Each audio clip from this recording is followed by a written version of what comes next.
Assalomu alaykum hammaga, qadrli YouTube kuzatuvchilari va guruhimiz a'zolari. Bugun biz sizlar bilan ingliz tilidagi 9-darsimiz house parts, ya'ni uy qismlari darsini o'rganamiz.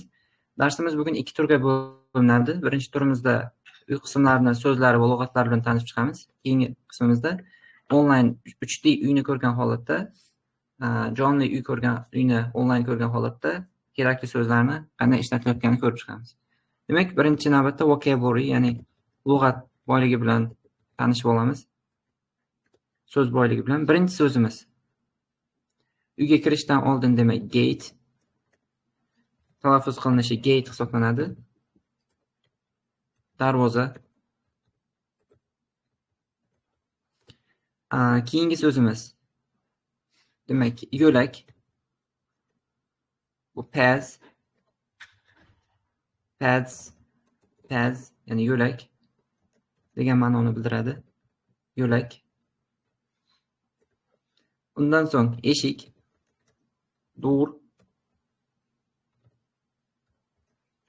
Eshik degan ma'noni bildiradi. Demak, mana shu door so'zi. Demak, qog'oz ichida yozilayotganlari bu faqat so'zlarning talaffuz qilinishi, birinchi yozilayotganligi qanday yozilishi. Keyin wall, devor degan ma'noni anglatadi. Devor. Floor.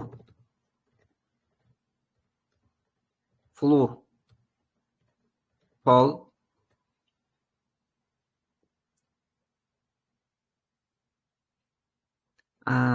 Sailing. Bu sailing, shift degan ma'noni bildiradi. Shift. Sailing, shift. Roof. Uyning tom qismi. Roof. Tom. Uyning tom qismi roof deb nomlanadi. Stair.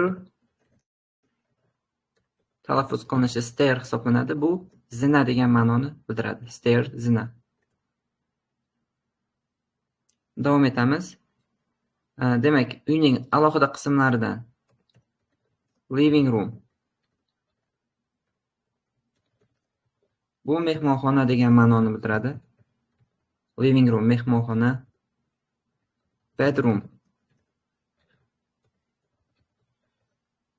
Yotoqxona.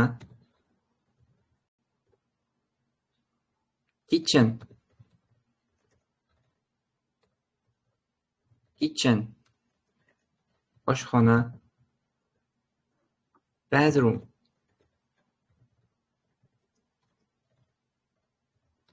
Bathroom. Yuvinish xonasi.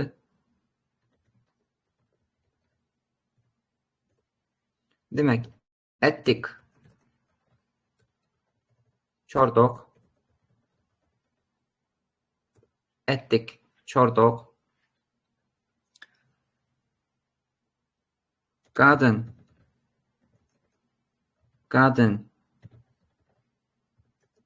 Bog'. Balcony. Balkon.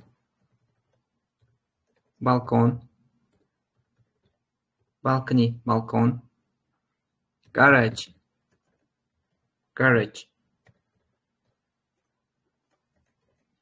Avtoturargoh. Uyning avtoturargohi, ya'ni garaj.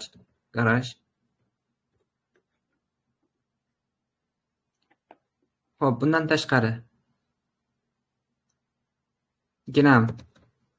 Carpet.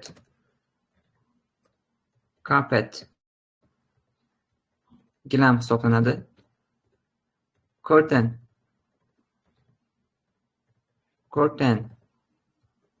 Parda. Demak, curtain, parda. Xo'p. Demak, mana shular uyning asosiy qismlari hisoblanadi. Demak, bugungi vocabulary, ya'ni so'z boyligi darsimiz uchun mana shularni ko'rib chiqyapmiz sizlar bilan. Demak, boshladik. O'rgangan so'zlarimizni boshidan ko'rib chiqamiz va bundan keyin jonli 3D ko'rgan holda uyda tushuntirib beraman. Demak, darvoza.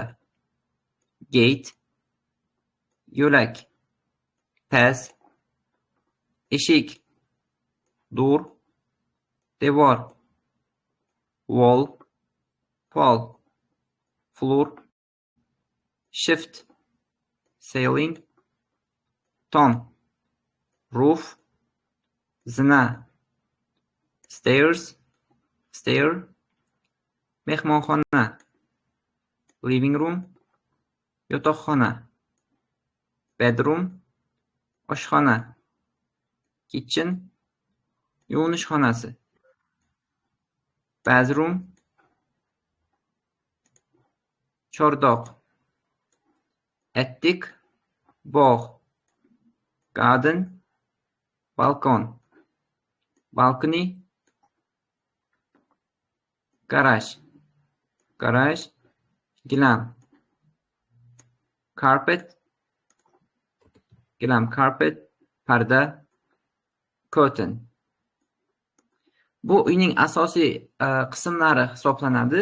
Demak, buni albatta lug'at daftarimizga yozib olib o'rganishimiz kerak bo'ladi. Va albatta endi aytganimdek 3D holatida uyni ko'rib chiqamiz sizlar bilan.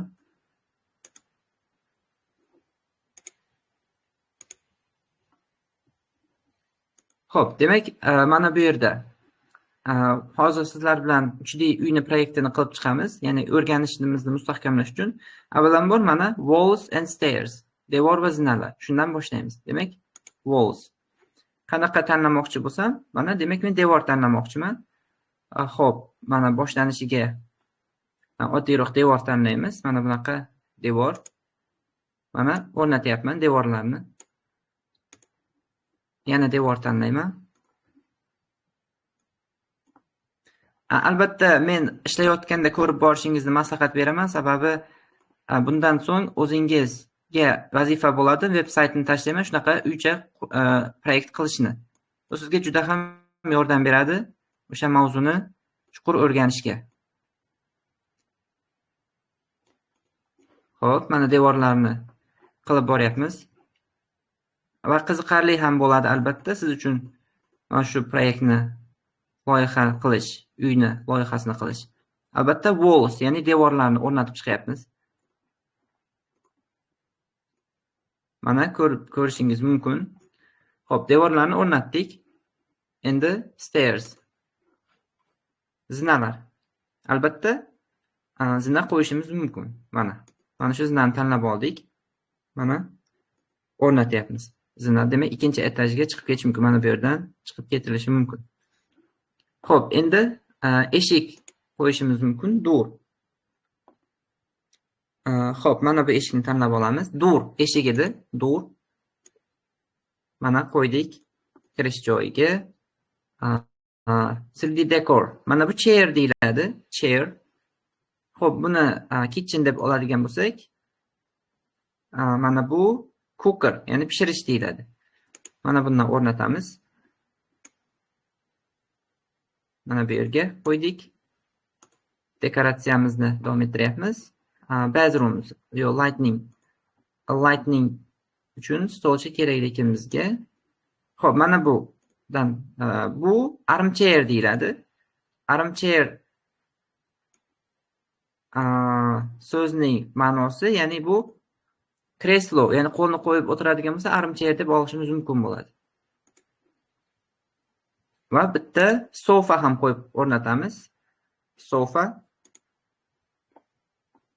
Ya'ni sofa deganimizda mana bunaqa divan bemalol o'tirib ko'rishimiz mumkin nima bo'ladigan divan. Buni ozgina suramiz.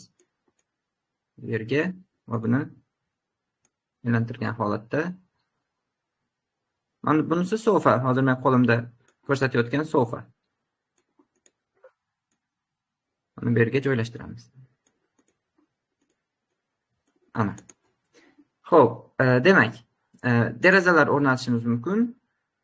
Mana bundan tanlaymiz, ko'rishingiz mumkin. Bu window, ya'ni deraza window deb ataladi. Window. Mana tashqariga mana yorug'lik chiqayotganligini ko'rishingiz mumkin deraza qo'ygan holatda.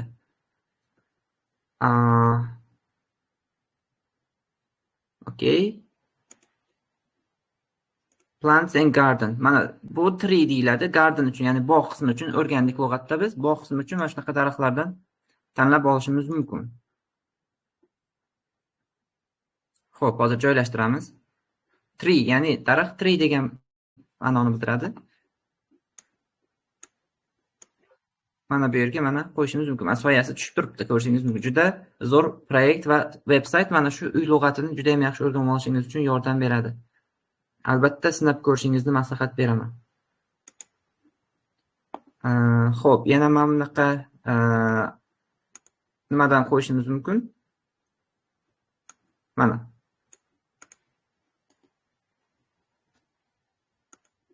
Mana buni duplicate degan joyi bor, ko'paytirish. Mana yana bitta ko'paytirib oldik. Uyimizni mana bu qismi uchun terib chiqamiz.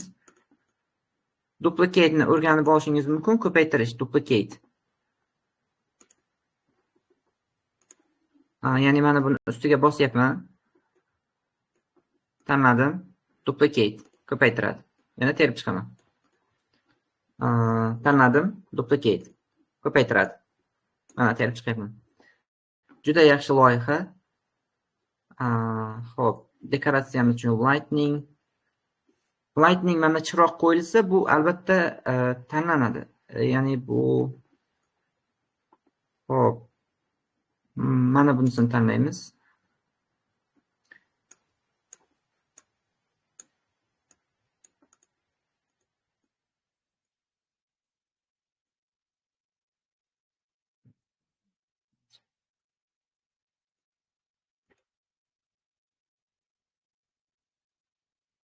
Okey, xo'p, bu bilan ishlashimiz biroz qiyin bo'lyapti, shuning uchun buni hozircha ishlamay turamiz. Mana uyimizda ko'rinish qismi. Demak, deraza qo'yildi, window, daraxt, tree.